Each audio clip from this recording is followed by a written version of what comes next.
Me, 40 Podcast.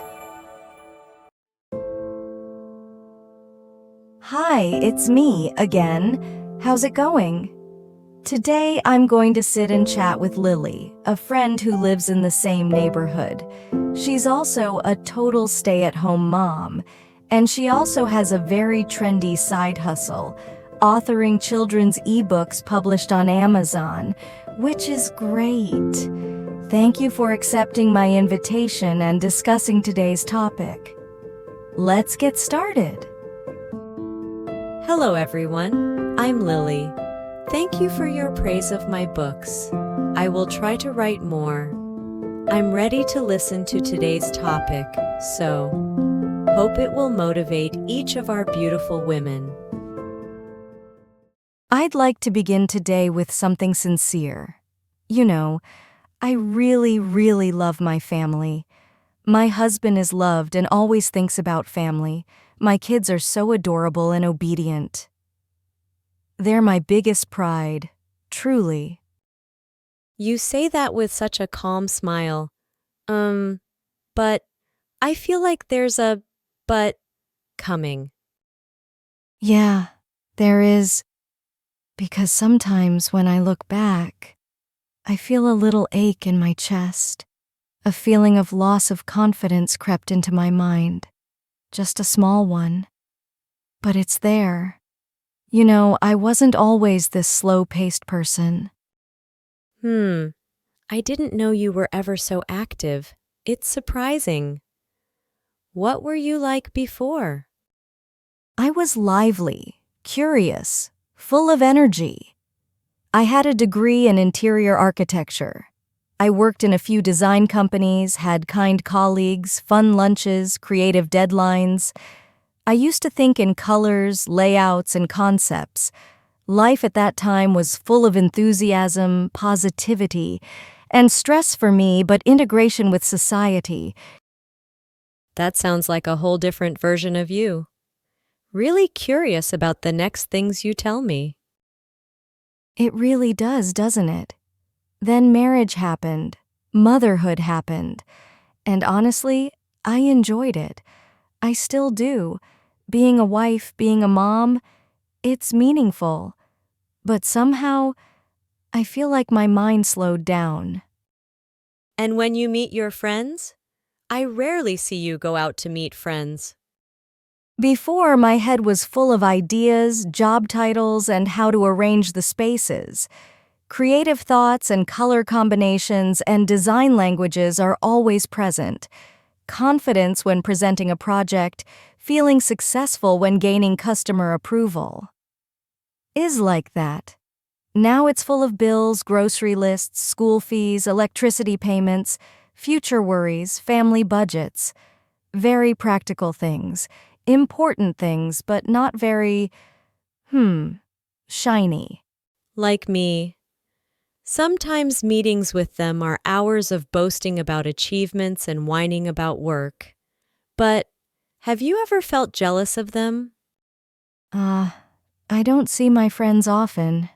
Every time we meet outside, the topic we talk about is divided into two distinct directions. They talk about deadlines, KPIs, bonuses, team-building trips, office gossip, promotions, new projects. Although those were lamentations, I saw their eyes sparkle because they were probably very proud to try and do their best in such a job. And me? I talk about detergent brands, meal planning, or attractive promotions from supermarkets. At that very moment, I felt so ordinary. My care is small, and my daily effort is just to save small amounts to raise finances for my family. That feels bad. That's when the self-doubt sneaks in, right? No. Surprisingly, no. Haha, I don't envy their lives. I just feel like, what I do at home every single day is invisible, not counted as real work. Woo, that sounds heavy. Exactly. Quietly, slowly. One day you start thinking, maybe I'm not that capable. Why can't I be like them? I used to be something. Now I'm just staying home. And the worst part? I believed those thoughts. That sounds heavy. To me, whether right or wrong, these thoughts really hurt our souls. It was.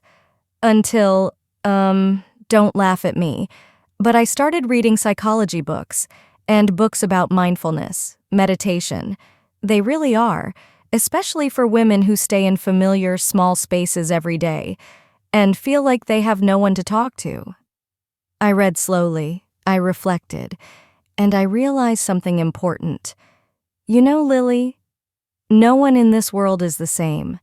Everyone has their own mission. Big or small, it doesn't matter.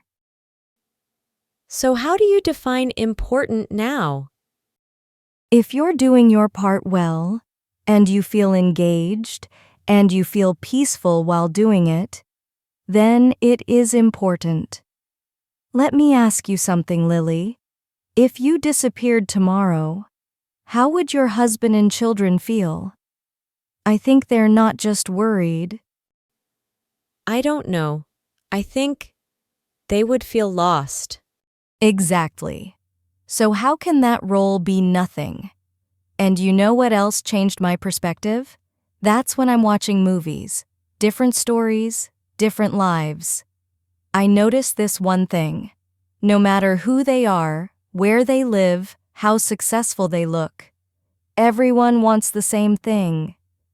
To be safe, to be healthy, to be loved, and to build happiness with someone who truly cares. Do you realize the same like me? Yeah, I do. So, we're already standing where so many people wish to be? Yes, my dear. You and we're already there. Maybe our lives aren't loud. Maybe they don't come with titles or applause. But they are full, and they matter. So I'd say this. Please love yourself deeply. Treat yourself with warmth and respect. Not when I have time, not after everything is done. Don't. Don't remember the past forever, and don't think about the future. The present is the most precious time, and let's live and love with all our might. And you're doing better than you think. That sounds like something I needed to hear today. I feel better in my mind. I'm also a stay-at-home mom and stick to my life in the house itself, and I really empathize with what you've been through. What we confided today gave me a warm source of energy. Thank you so much. Me too. Let's remind each other, again and again. Before we say goodbye, I just want to remind you of one small thing. Make yourself a cup of tea, sit still for a moment, and breathe. You're not behind, you're not less. You're exactly where life needs you to be, right now. Thank you for listening. Thank you for being here with me, my dear. If this episode feels like a quiet hug, I hope you keep it with you tonight. Until next time, be gentle with yourself. Goodbye for now.